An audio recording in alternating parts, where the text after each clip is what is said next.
Olá, olá! Esperar o pessoal ir entrando aqui na live. Uma live meio de surpresa, né? Eu ia ter um atendimento e aí a gente precisou remarcar e aí eu falei, vou aproveitar para fazer uma live. Esperar vocês irem entrando pra gente conversar aqui. Conta pra mim qual é a idade do bebê de vocês. Vocês vivenciam isso na casa de vocês? Quem tá aqui assistindo a live, conta pra mim. Qual é a idade do bebê de vocês? A Jaque, o bebê nasceu no dia 1º de janeiro. Contem pra mim. Gente, a nossa live de hoje, enquanto vocês vão me contando aqui, a nossa live de hoje será um tema assim, que eu escuto muito isso nos meus atendimentos, tá? Nossa, meu filho chora muito pra dormir, eu entro no quarto, ele chora, não sei o que eu faço, perdida. E eu queria conversar sobre isso com vocês, possíveis motivos desse choro e como que a gente faz pra trazer uma ordem com relação a isso. Ó, tem bebê de 4 meses...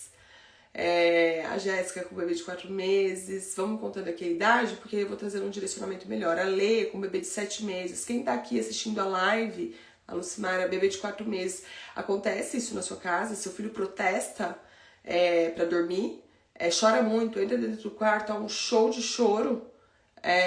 A Daisy é bebê de 5 meses, a Natália tem uma criança de 1 ano e 5 meses, ainda tá na luta.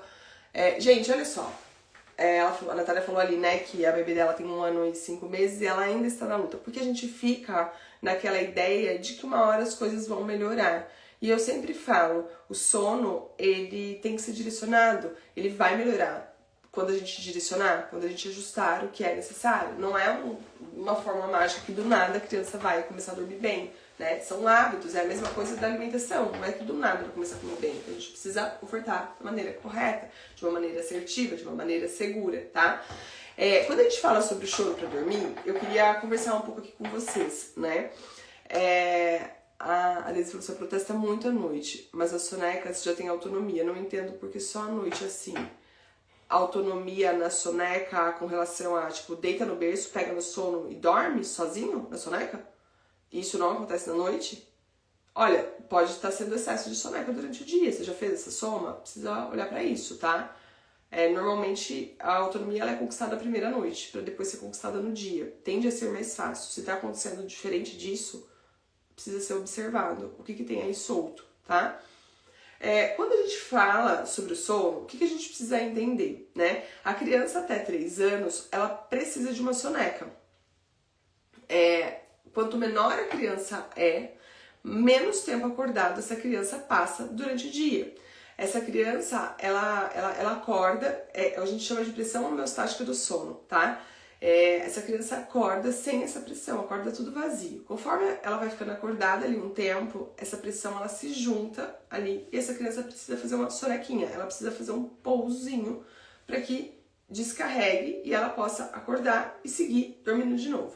Por que isso acontece? Gente, porque há uma falta ainda de amadurecimento. A criança está aprendendo muito, são novas conexões e isso precisa acontecer. Não existe uma criança que passa o dia inteiro acordada, uma criança de 5, 6 meses que não dorme em momento nenhum. Não é o esperado, não é natural. Se está acontecendo, tem algo desajustado, tá? Então, essa criança ela precisa desse pequeno pouso. Quando a gente não entende sobre o sono e a gente não tem esse olhar cuidadoso com o sono da criança, o que acontece é que muitas vezes a gente leva os nossos filhos a uma exaustão. E aí a ideia é, quanto mais cansado a criança está, mais difícil é dessa criança dormir. Porque hormonalmente essa criança vai produzir cortisol. E ela vai estar, muitas crianças, a grande maioria, né, a mãe olha e diz, olha, nem tem sinal de sono. Olha que agitação que a criança tá, e tá com os bracinhos assim ali a 1000. O que significa isso? Aquela criança já passou do ponto. Aquele momento do sono gostoso, que seria relaxante, que seria tranquilo, já passou. A criança tá exausta, ela tá num modo, na verdade, sobrevivência.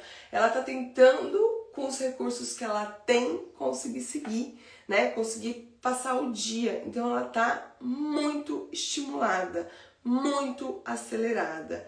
E isso faz com que a criança proteste, com que a criança chore. O cortisol aumentado, ele é uma desordem no sono, o excesso no corpo. O excesso de cansaço, ele é uma desordem no corpo. Então vem cá, quando a criança chora muito para dormir, o primeiro ponto que eu sempre olho é se a gente não está levando essa criança exausta, passada do ponto, sabe? Já tinha que ter ido dormir e ainda não foi. A primeira observação que a gente faz é isso, tá?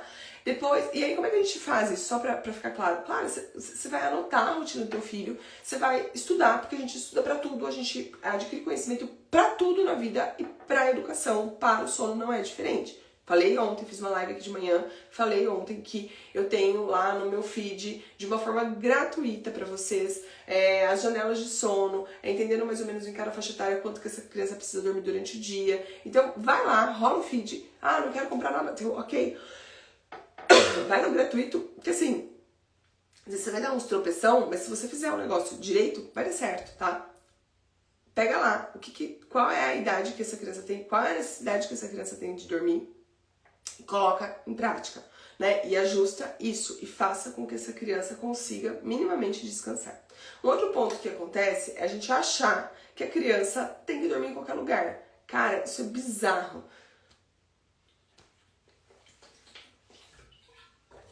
Quando eu quero dormir, eu preparo o ambiente, eu vou para um ambiente ajustado e eu me entrego ali para adormecer. Eu preparo o meu corpo, né?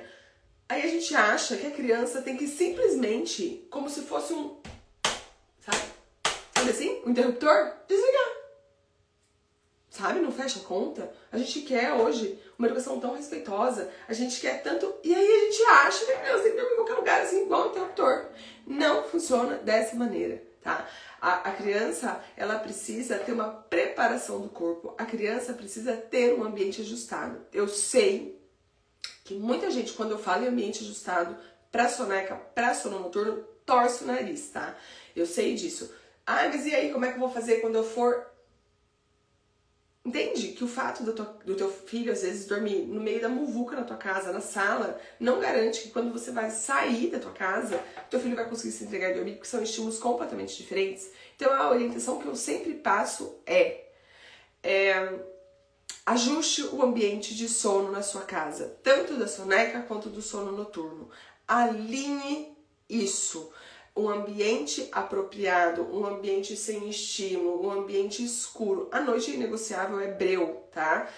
Na soneca é com menos estímulo. Se você não quer trazer o breu, se você não consegue, é assim, praticamente sem enxergar, é com penumbra, porque a criança ela é curiosa e estímulos visuais fazem com que essa criança tenha dificuldade em se desconectar e aí ela proteste para se entregar e vire toda aquela bagunça. Então, crie um ambiente de sono. Ligue o ruído branco, porque a gente tem muito estímulo auditivo e aí essa criança pode ter dificuldade para se entregar. Por exemplo, eu atendi ontem uma família e aí a mãe disse assim pra mim, minha filha tem... A criança tá com 5 meses, chora horrores pra eu dormir. E tem uma irmã de 5 anos. E aí ela escuta a irmã e a mãe tá lá dentro do quarto tentando colocar a menor pra dormir. Cara, ela chora, porque ela já tá super conectada com a irmã. E ela escuta a irmã lá fora. O que ela quer fazer? Ela quer sair lá pra fora, ela quer interagir com a irmã. Quando eu entro dentro do quarto, eu abaixo essa energia e eu ligo esse ruído branco, poxa vida, eu isolo o barulho de fora, eu facilito o processo da minha filha se entregar para dormir. Então, cuide desse ambiente. É escuro, ruído branco e fresco, porque o calor ele desfavorece o sono, tá? Esse é um ponto que favorece, que diminui o protesto. Aí, eu quero falar uma coisa que é uma grande virada de chave. A gente, cada dia, faz de um jeito, às vezes, as coisas, sabe? Um dia eu pego a criança, ponho pra dormir no meu colo, Nando, aí no outro dia eu vou lá e quero que a criança durma no peito, no outro eu quero que durma no berço, e no outro, quer dizer, eu não trago previsibilidade nenhuma pra essa criança. Trabalhar a forma do adormecer de uma forma previsível, trabalhar 10 minutos antes de entrar no quarto e colocar o meu filho para dormir, faz com que eu sinalize o corpo que é hora de dormir, faz com que eu abaixe a energia. Imagina você correndo na esteira. E aí, do nada, alguém te tira da esteira, te joga na cama e fala, durma. Não vai, não é, de novo, ó, não é isso, ó, não é interruptor, tá? Eu preciso preparar o corpo, eu preciso abaixar a energia. Então, 10 minutos antes da soneca, meia hora, 40 minutos antes do sono noturno, eu abaixo a energia e eu faço a mesma sequência de atividades antes da soneca, a mesma sequência de atividade um pouco maior e mais caprichada antes do sono noturno. Eu repito todos os dias. Para que é que serve repetir as mesmas atividades? Gente, serve para sinalizar para a criança que é hora de abaixar a energia e de então dormir. Se eu pego essa criança de surpresa, cada dia eu faço de um jeito, essa criança não se sente segura. Por que é? Responde uma coisa para mim. Por que é que na escolinha, sempre tem uma musiquinha antes do lanchinho, para que as crianças lavem a mão e depois vão lá deitar sentar e lanchar? Porque a mesma musiquinha, a mesma atividade traz para a criança uma segurança. Essa criança começa a entender o que vai acontecer, entendeu? Agora, se cada dia eu faço de uma forma, tem dia que eu, sei lá, pego e coloco no colo, tem dia que eu coloco na sala, é uma bagunça, a criança nunca sabe direito o que eu tô querendo mostrar pra ela. Como é que essa criança vai ter uma boa relação? Como é que essa criança vai se sentir segura? Como é que essa criança vai se entregar pro sono? Ela não sabe nem o que é pra fazer. Eu só vou conseguir ensinar para os meus filhos bons hábitos a partir do momento que eu sento, olho para minha filha e observo sinais de sono. Sobrancelha vermelha, começo a puxar a orelha, vou cruzar as informações. Vou olhar para a criança e vou ver que essa criança está com sono. Eu vou entrar dentro do quarto, eu vou abaixar a energia, eu vou preparar esse ambiente. Claro, se teu filho não tem esse ritual estabelecido, não é no primeiro dia que a criança vai entrar no quarto e simplesmente não vai protestar, né? Essa criança nem sabe ainda, ela só vai se sentir segura com a atividade que depois ela vai dormir, a gente repetindo vários dias, correto? Não é uma parte mágica, né? E aí o que eu vejo, e aí é uma grande... Gente, presta atenção no que eu tô falando aqui, que é uma grande virada de chave isso que eu tô falando.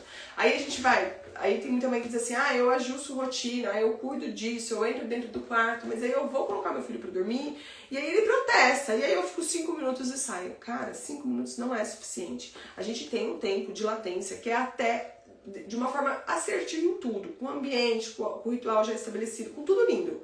A gente pode demorar até 30 minutos, que é o tempo de latência para pegar no sono. Isso pode acontecer e tá tudo certo. Então, às vezes, você entra no quarto, você vai colocar teu filho para dormir, e às vezes ele protesta um pouco antes de dormir. 5 minutos, você sai do quarto, você diz, olha, tá vendo aí, ó, não tá com sono, tá chorando, não tá com sono. Não, cara, essa criança tá passada, essa criança já, sabe, ela já precisava estar dormindo, mas você, quando ela começa a chorar, pega e sai do quarto. E aí você vai criando uma grande bagunça. Ou então a mãe tá aqui, ó, pensa comigo. Eu sei que é contra-intuitivo isso, tá? Mas a criança precisa dormir, não precisa? Pra dormir, como é que você dorme? Responde isso pra mim. A gente dorme parando o corpo, não é isso? E aí a criança tá aqui no teu colo e, claro, a gente entra naquele processo que a gente nem lembra mais que a criança tá com sono. A gente só quer silenciar o choro da criança, a gente só quer resolver o choro da criança. Porque fica parecendo que você tá fazendo algo errado, que teu filho não quer dormir.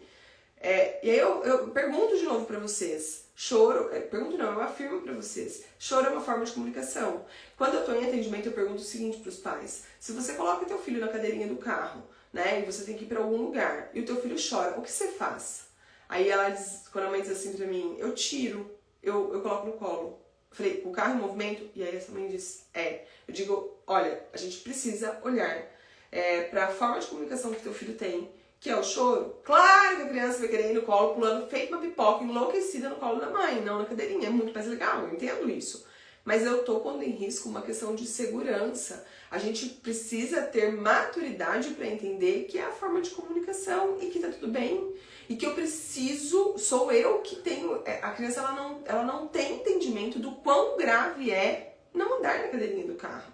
Então, mesmo que haja choro, eu preciso... respaldar emocionalmente meu filho, que é pondo a mão ali, que é explicando pro meu filho que ali é o melhor lugar, que ali é uma questão de segurança, que eu estou junto, que eu não estou abandonando. A gente precisa trazer tudo isso pra criança, mas a gente precisa lidar, a gente é adulto e a gente precisa entender que o protesto é a forma que essa criança tem e tá tudo certo, eu vou lidar com aquele protesto. Aonde a gente não lida com o protesto, a gente põe em risco coisas muito graves, como, por exemplo, andar fora da cadeirinha do carro. E aí você fala, mas eu tenho nada a ver com sono. Como não? Uma criança que não dorme é uma criança que não aprende, é uma criança que não cresce, é uma criança que não consegue se alimentar da maneira correta, é uma criança que está sempre exausta. Eu, por exemplo, faz 2 noites que eu tô indo dormir muito tarde. Eu tô muito cansada. E eu não funciono bem cansada. Eu acabo não raciocinando tão bem, eu acabo não treinando tão bem, eu acabo não tendo tanta paciência. Eu sei disso, eu sou adulta, mas é o preço que eu tô pagando porque eu quero fazer certas coisas e tá tudo certo, tá? Agora, a criança não sabe disso. E quem tem esse cuidado sou eu, mãe. É você, mãe, que precisa cuidar disso. Então, não é negociável se eu tô vendo que meu filho tá com sono, eu não colocar ele pra dormir, entende? Eu vou ajudar. Só que a gente ajuda muito da forma errada. Então, a criança tá protestando, pensa comigo, o que essa criança precisa pra dormir? O que eu preciso? Quando eu vou dormir, o que eu preciso fazer? Eu preciso parar meu corpo. Se eu não parar o corpo, eu não durmo. Imagina você deitada na cama e aí o teu marido levanta teu pé. Aí você tá deitada na cama tentando dormir, teu marido te rola. Cara, você não vai dormir, meu. Não tem como dormir. Não existe. A gente só dorme quando para o corpo. E aí o que a gente faz com a criança? Põe a criança aqui, ó. E aí a criança tá chorando. Você tá aqui, né? Ó, é ou não é? A criança tá chorando. Aí a criança começa a chorar, você põe aqui, ó. Aí a criança começa a chorar aqui. É ou não é, gente? É cômico, não é? O que eu tô fazendo? Parece tipo, nossa, que exagero. Mas não é o que a gente faz. E aí a criança tá chorando aqui, ó. Você põe a criança aqui, ó. Aí a criança tá chorando, aí você vira a criança aqui. Aí você fala, por que você tá chorando? E aí você não é isso? Não. É ou não é? Como que essa criança vai parar o corpo dela, vai conseguir relaxar e vai se entregar pro sono? Eu tô trocando essa criança o tempo inteiro. Chora aqui, você põe aqui, chora aqui, você põe aqui, você põe... Não é isso que você faz? Quando eu me vejo fazendo, eu acho engraçado, assim, mas eu sei, tá? Eu sou mãe e eu me vi muitas vezes fazendo isso. Vocês não fazem isso? Vocês não trocam o filho de vocês? Porque aí a criança chorando, você tá trocando. E aí, assim, a criança chorando, você sai do quarto, volta dentro do quarto, você dá mamadeira, você canta uma música, você começa a conversar com a criança. Jesus! Eu sei. A intenção por trás, ela é boa. Sempre é boa, gente. A intenção da mãe, ela é sempre boa, ela nunca é ruim, né? Mas há falta de informação ali, né? O que eu preciso fazer é parar o corpo dessa criança.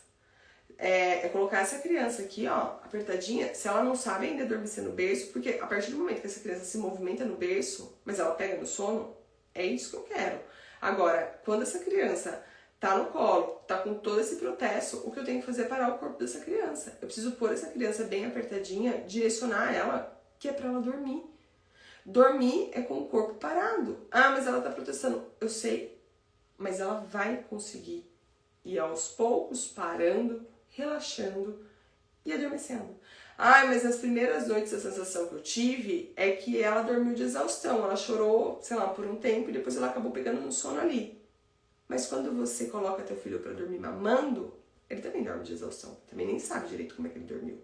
Quando você nina a criança loucamente, a criança também dorme de exaustão. Então o protesto é porque a gente está diminuindo, a gente está mudando as coisas. Mas a gente só vai criar um bom hábito e parar com esse protesto quando a gente ajustar o ambiente, quando a gente acertar essa janela de sono e quando a gente repetir como vai ser, para que essa criança se sinta segura e entenda que é assim que ela dorme. Não tem outro caminho. Ai, mas dessa maneira ela vai parar de chorar porque ela acha que ela vai estar abandonada. Tá no teu colo, cara. Para de inventar caraminhola, para de ficar, entendeu? Então você não pode dar não pro teu filho chorar, você vai fazer o quê? Aí a pessoa diz assim pra mim, ai, você tem que redirecionar a criança. Entendi. Tem coisas na vida que não dá para redirecionar, tem momentos que você não consegue redirecionar e que para a criança aprender a lidar com certas coisas, ela precisa vivenciar aquilo, né? Criar essa resiliência de entender, né? A gente também precisa entender o que essa criança está pronta para entender, mas a gente precisa mostrar como né? A gente dá escolhas, sabe? A gente não dá um campo aberto, a criança não tem maturidade para decisão. Por exemplo, criança de 1 ano e meio. Ah, eu falo, vamos dormir? Ela fala, não, tá entendendo? Não é a criança que resolve, é eu que determino a sequência de atividade e eu que faço, sou eu que conduzo, essa responsabilidade é minha. É igual a ideia de que, né, na disciplina positiva fala muito isso, assim, ah, você tá levando lá fora, não, se a criança quer pôr shorts, cara, na minha casa não. Não. Se tá levando lá fora, a criança tem a opção de calça verde ou calça azul. Isso ela pode escolher, porque eu quero ensinar que meu filho escolha, que ele saiba fazer boas escolhas. Mas ele ainda não tem maturidade para saber se ele vai de shorts ou se ele vai de calça. Quem determina que vai de calça sou eu. E eu não negocio isso, tá? Então a gente precisa entender que tem um papel ali que é nosso, tá? E a gente precisa bancar isso, tá? É como escovar os dentes. Precisa escovar. Ah, mas ele não abre a boca. Eu abraço ele, escovo os dentes. Eu não negocio isso. É uma questão de saúde. E o sono também precisa desse direcionamento. Porque se você deixa solto, vai sendo cada vez pior, tá bom? Eu espero ter deixado, assim, bem claro, bem, assim, esmiuçado pra vocês. Eu agradeço vocês pela companhia aqui na live. Para quem precisa de uma ajuda personalizada, de pegar na mão mesmo, a consultoria ela é exatamente isso, é onde a gente tem uma troca diária, eu mando para vocês um audiocurso, e-book, você responde o questionário, a gente faz videochamada e a gente faz trocas diárias, onde eu vou direcionando dia após dia para que vocês saibam como conduzir na casa de vocês, tá? Com muito embasamento em ciência do sono, mas sempre respeitando o ritmo de cada família, que é muito, muito, muito importante, tá? Não tem que ser enfiado goela abaixo da família, tá? Por isso que é um trabalho individualizado. Quem quiser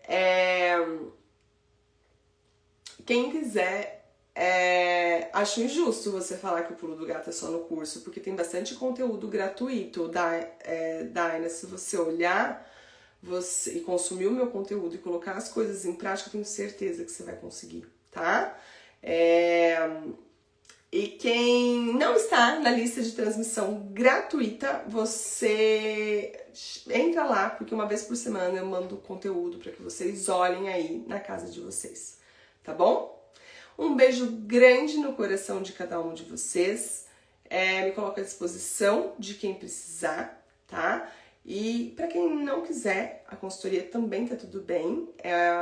Eu falo que é meu propósito de vida, né? Depois que eu passei pela dificuldade do sono da Diana, tem muito conteúdo gratuito no feed. É a questão da gente sentar, assistir e ir colocando em prática, que eu tenho certeza que vai dar certo, tá bom? Um beijo grande.